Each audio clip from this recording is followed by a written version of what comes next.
Muy buenas a todos, a mi canal. Hoy nos encontramos con el episodio 4 de esta serie del Reino de Asturias.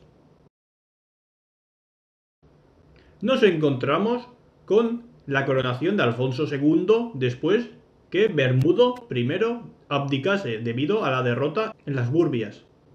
Alfonso II es un rey que muy importante, ahora lo iremos viendo, y cosas primeras de su mandato, de su reinado, y sus primeras políticas en su reinado fueron hacer pactos con los francos, con el imperio carolingio, pues este mismo hace nada había conquistado Gerona.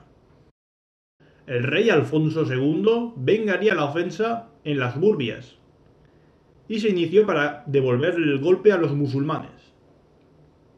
Nos encontramos en el 794, en Lutos. El ejército musulmán, en una de sus muchas aceifas, había decidido introducirse muchísimo en Asturias. De hecho, habían llegado hasta Oviedo, ciudad al cual saquearon. Pero, como he dicho muchas veces, el sistema ya planteado en la época de Alfonso I, pues cuando llegaron allí a Oviedo, los musulmanes, no había nadie. Y los musulmanes obviamente tenían que retirarse debido a la logística.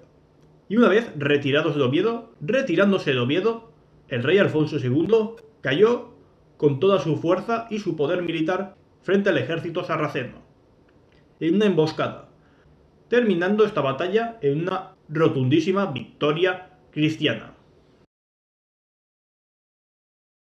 La batalla de Lutos terminó una vez más en una gran victoria asturiana. La victoria en Lutos fue tal que el propio general musulmán falleció en ella, por lo cual podemos hacernos una idea que se perdió gran parte, por no decir casi todo el ejército musulmán.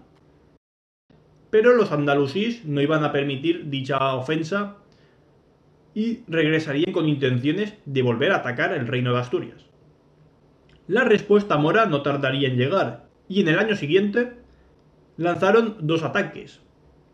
Sin embargo, Alfonso I logró, en el 795, desbaratar completamente una de las dos columnas musulmanas, en Galicia. Se desconoce la ubicación, pero se sabe que dicho ejército musulmán, que tendría que ser bastante grande, fue completamente destruido y desbaratado.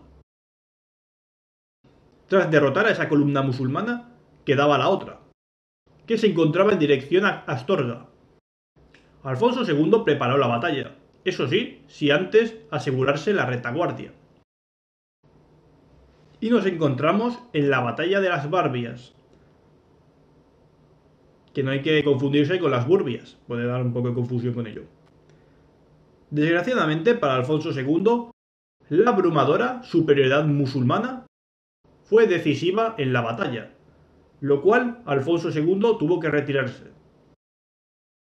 Aquí yo he analizado, ¿no? Y supuestamente Alfonso II, con la derrota, había planteado un sistema defensivo muy interesante, porque se basaba en proteger, o sea, en evitar que el enemigo musulmán avanzase, bloqueándole en ríos, lo cual, de un punto de vista, parece una gran idea, o sea, da esa impresión, pero hay que entender que el ejército musulmán es muy grande, el ejército andalusí es enorme, por lo cual, al fin y al cabo, por mucho que tapes los puentes, al parecer, tanto en el río Quiros como en el río Nalón, pues el sistema defensivo que plantea Alfonso II fracasa.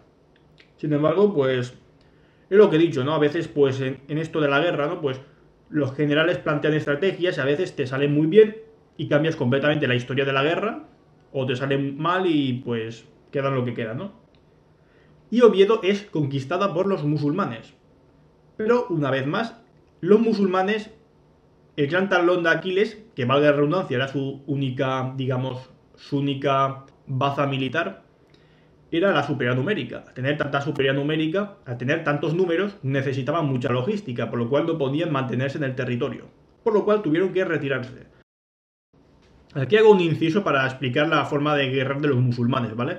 O sea, es decir, no lo tengo claro del todo, tal vez alguien en los comentarios me lo pueda explicar, en el caso de que me haya equivocado un poco, pero voy a ser sincero, desde el principio hasta el final, el ejército... Bueno, al final me refiero hasta el reino de Granada, y sin incluir a los almorávides, a los almohades y a los berimeníes, el ejército andalusí, hasta el reino de Granada, es decir, el ejército andalusí me refiero a la península ibérica. Es decir, porque los almorávides y los almohades son del Magreb. los andalusíes, los sarracenos españoles, es decir, el ejército andalusí del Al-Ándalus, solo confiaba, es decir, la perspectiva militar era única y llanamente confiar en los números. Así de simple. No hay más explicación, ni táctica de guerra ni nada.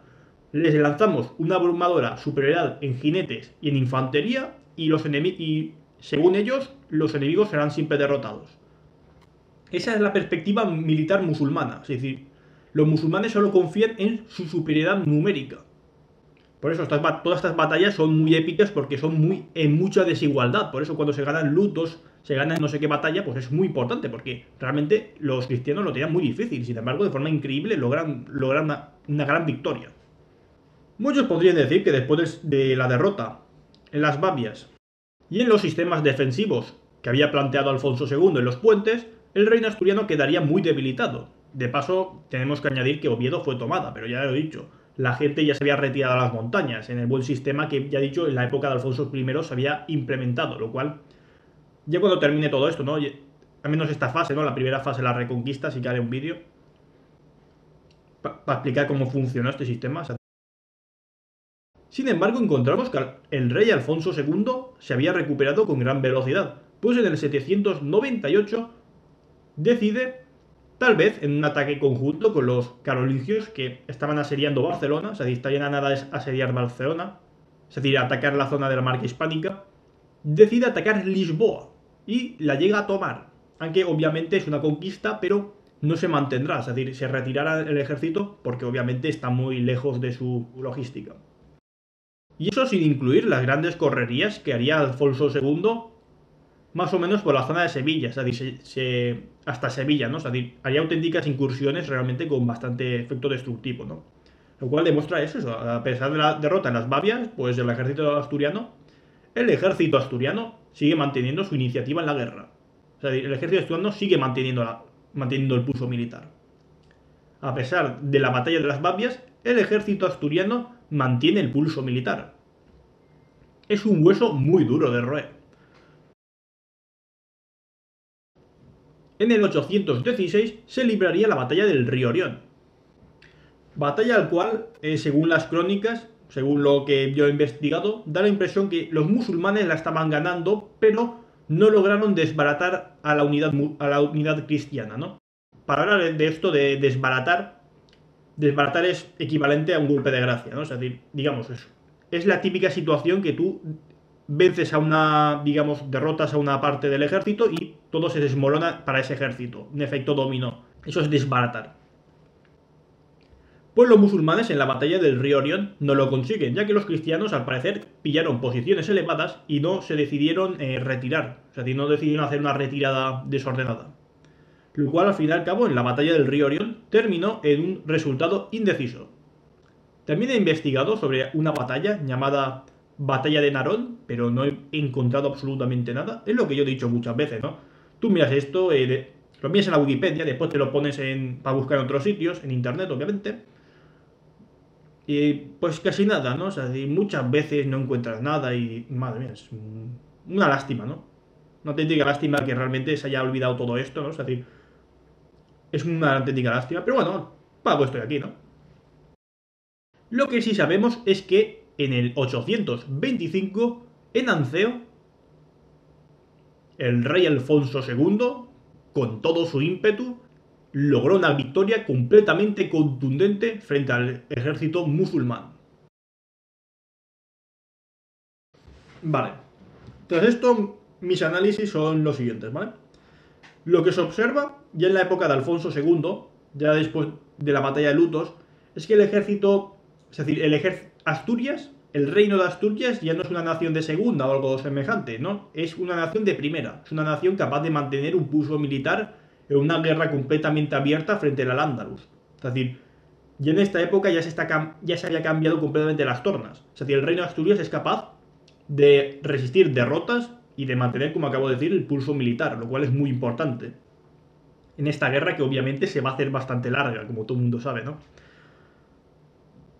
Sin la menor duda, las tácticas que yo creo que se implementaran eran tácticas muy semejantes a Roncesvalles, es decir, lo que se esperaba es que el enemigo, una vez saqueado el territorio, se retirase y pues retirándose, pues tú le haces una emboscada masivamente con todo tu ejército y obviamente el enemigo pues es desbaratado y tiene que huir y ahí pues lo empiezas a destruir, ¿no? Completamente. Es decir, es una táctica, ya he dicho, muy semejante a los Roncesvalles. Más o menos, esa sería más o menos aproximadamente la estrategia.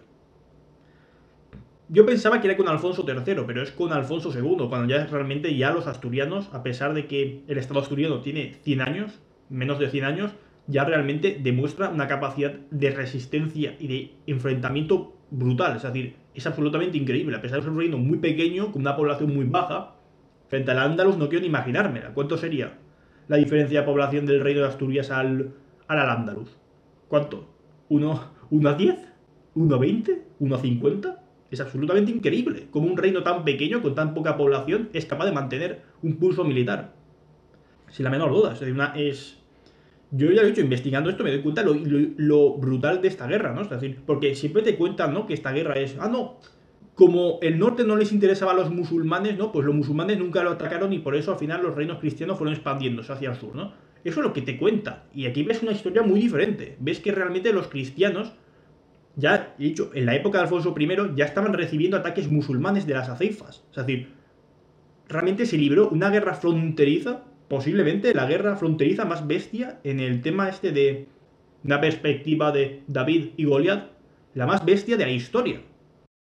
Bueno, si alguien se conoce alguna semejante, pues se lo agradecería y así pues todos podemos aprender un poco, ¿no? Pero a nivel de este estilo, de un estado tan extremadamente grande, poblado, con un ejército tan grande, y el reino de Asturias, a pesar de tener una población mucho más baja, es capaz de mantener el pulso militar.